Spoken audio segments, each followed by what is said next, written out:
that out of there. Work it out. Cheers, everybody. Welcome. Welcome to another episode of Bourbon and Booze, where we try all sorts of alcohols, especially whiskeys, on Tuesdays and Thursdays. And it's a Tuesday, I believe.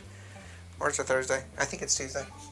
We've had so much whiskey that we don't even know what. Well, we're recording so many episodes in advance over the next few weeks because I'm headed to Europe again. You're traveling. My happy place. Yeah. Finally got allowed to travel, so headed to Europe for quite a bit of the summer. So we're trying to record ahead of time. I kind of forget what episode we're on. So. Bug. Bad Andy. Bug. So today we're going to go to a Scotch. So if you like Scotch and you like what we do, make sure you hit that like and subscribe and share the channel. And this is actually one of yours that I believe you got for Christmas. We just opened it. I opened it and poured some for the audience here. This is the Glen Moray. Glen Moray. This is their classic Glen Moray. So they have a bunch of different ones, but this is their classic. And it is a single malt Speyside, I believe. Yeah, single malt Speyside. It's rather inexpensive at $32.66. So that's going to give it a 3-barrel rating. Right? No, a 2-barrel rating on cost. It is a normal proof for a blended, but this is a single malt, so I'm a little bit disappointed, but it's 40% ABV or 80 proof. I was hoping it'd be a little bit higher proof. And it's aged for at least 7 years. I've never had a Glen Moray. In fact, I was surprised that this hadn't been opened yet. Yeah, I was thinking if we got it for Christmas, it would have been open already. Right, but this might be something you actually purchased and brought up. I don't know. Maybe, yeah. I don't remember. Oh, wow. All right, so it's going to be a 2-barrel on cost, and we'll go ahead and do our review. It's very aromatic.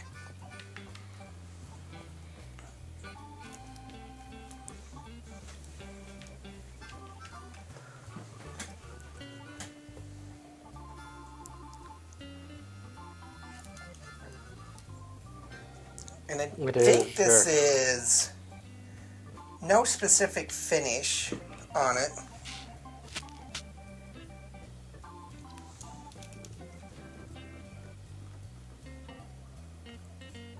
I would definitely tell you, smelling this is a Speyside.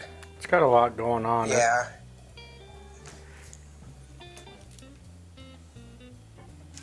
I haven't even gotten to the flavor or the tasting yet. Did I do that? No, don't do that. Okay, so for cost, it's a 2-barrel at $32.66. I still think that's a reasonable cost for a single malt. I mean, I might buy that any day. Yeah. Aroma, I'm giving it a 3.5. You giving it a 3? No. 3.5. You gave it a 3.5. Wow. All right, what do you got on aroma? It's got a lot of different things going on there. You got a little bit of vanilla. Okay. And it's got the little bit of baked goods. A little tobacco and a little leather that you kind of expect from the single malts. Okay. I'm not really getting the tobacco or leather. Just in the background. Okay, maybe a little bit of leather, but yeah. Just in the background. And a little dried fruit, and I couldn't figure out which one. Okay. I agree with you. I say it's malty. I mean, it's definitely got a malty aroma to it. A little mowed grass, kind of that earthy grass, which I think you would equate to the vanilla. Mm-hmm. I didn't get the baked goods, but I did get spearmint, which I usually pick up on Scotches. I put the mint and the flavor. It's kind of like... I always pick up that spearmint in Scotches. And I get a citrus feel to it, which could be that dried fruit that you're getting. Yeah. For flavor, I give it a 4. You're giving it a 3. That's one of the first. I'm thinking just it smells so good that the flavor was kind of a letdown. Okay. What are some of the flavor profiles A you little got? mint. And I got the nuts, but I couldn't figure it out if it was almond or the pecan. It was just like, Okay. and then the dried fruit. Not really getting any nuts myself. I better write that so I can read it. I'm getting a silky sweet vanilla to it. Earthy flavor, Yeah. which is probably that nutty flavor you're getting. Definitely the spearmint mint.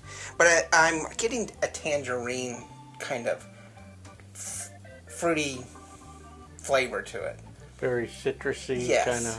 I mean, I think it's very citrusy. Not like lemon lime citrusy. Boom, boom, out goes the lights. And we're back. A little bit of a lighting issue. For bite, I think there's some latent bite to it, a little latent lingering bite, but I gave it a 3, you gave it a 3. It's not bad. Bad at all. So this gives me a 12.5 or a strong 3, and this is giving you an 11.5. Okay, so that difference between flavor is getting us. So you have a weak 3. So this is a 3-barrel Scotch. I really like it. I'd like to try their other versions. They have a Chardonnay cask that sounds really interesting to me. And then, of course, they have some aged ones, like an 18-year-old. And I think they have a 21-year-old. I think. They don't have a lot of different ones that I saw. But, yeah. I would like to go and look at a few more of these. I'd say for the price, it's a definitely buy. Well, now the 18 and 21-year-olds aren't really. I mean, the 18 I think is like $80 some odd, which is actually pretty cheap for an 18-year-old. The 21 year single malt I think is over 100. The Chardonnay cask I thought was about 60 if I remember right.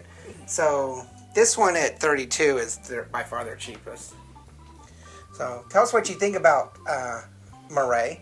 I never actually really saw much of it until you brought it in or we got it as a gift. You did. But this is definitely one of yours. Tell us what you think about Moray and their other ones. Let us know if there's any other single malts that you want us to try.